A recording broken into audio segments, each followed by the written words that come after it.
Point का बाहर था वो। अब ये ना बहुत टफ होता है कि मैं सब चाहेंगे कि ना मैं बस वो 150 पॉइंट वाला बाहर लूं। वो नहीं होगा। अगर आपको 150 पॉइंट वाला बाहर चाहिए ना, तो आपको जो बीच में वो 11 बजे वाला बाहर दिख रहा है ना, वो भी सहना पड़ेगा।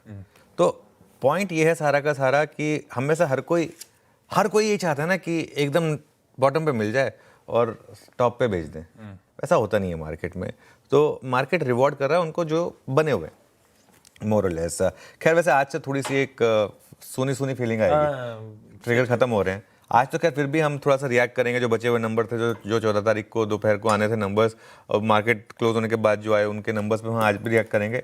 लेकिन बिहार इलेक्शन भी ओवर हो गया और एकदम इतना वन साइडेड हुआ कि कोई ऐसा भी नहीं है कि कुछ उसके समीकरण वगैरह पे बात हो सके। अर्निंग सीजन भी खत्म हो गया।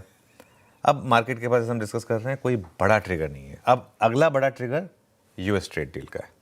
अब वो कब होगी? बहुत लोग कह रहे हैं शायद इसी महीने हो जाए, बहुत लोग कह रहे हैं शायद अगले महीने हो, लेकिन कहना टफ है क्योंकि कहीं ना कहीं नेगोशिएशन जहाँ भी फंसी हैं वो हमें नहीं पता, और ना हमें इसमें पता करने की कोशिश करनी चाहिए क्योंकि पता कर भी नहीं पाएंगे।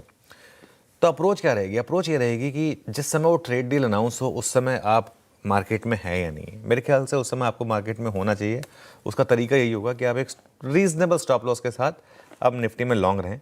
10 डेमा का एक रीजनेबल स्टॉप लॉस माने, क्योंकि जिस दिन ट्रेड डील आएगी उस दिन 400 पॉइंट की रैली हो जाएगी। लेकिन वो 400 पॉइंट के रैली के लिए आप तैयार रहेंगे या नहीं? अब 10 डेमा कहाँ पर है? बहुत ज़्यादा नीचे भी नहीं है, 25,775 पर है। फ्राइडे का लो 25,740 था। तो अगर उसको थोड़ा एडजस्ट करना चाहें तो इसके लिए जब हम निफ्टी की डिटेल स्ट्रेटजी पे आएंगे डिस्कस करेंगे, 25,700 मान ले, 25,700 के करीब को आप एक मान लें और उसके ठीक नीचे 20 डेमा है। लेकिन बड़ी तेजी के लिए 26,100 जो हमारा 52 वीक हाई है, 26,104, 26,100 के ऊपर टिकना जरूरी है। ऑल टाइम हाई तो 26,277 का है, लेकिन अगर आप एक महीने का चार्ट देखेंगे तो 26,104 के करीब का आपको वो हाई दिखाई देगा। तो 26,100 के ऊपर अगर आप निकलेंगे तो शायद फिर ऑल टाइम हाई की तरफ आप बढ़ें। एक दिक्कत है एफआईएस की सेलिंग, और वो ताबड़तोड़ चल रही है आशीष, उसमें कोई लेट डाउन है ही नहीं। इनफैक्ट फ्राइडे को तो कैश और फ्यूचर्स अगर आप मिला दें तो 7,000 करोड़ की सेलिंग है, और एफआईएस की अब वापस 89% के करीब शॉर्ट पोजीशन हो चुकी हैं।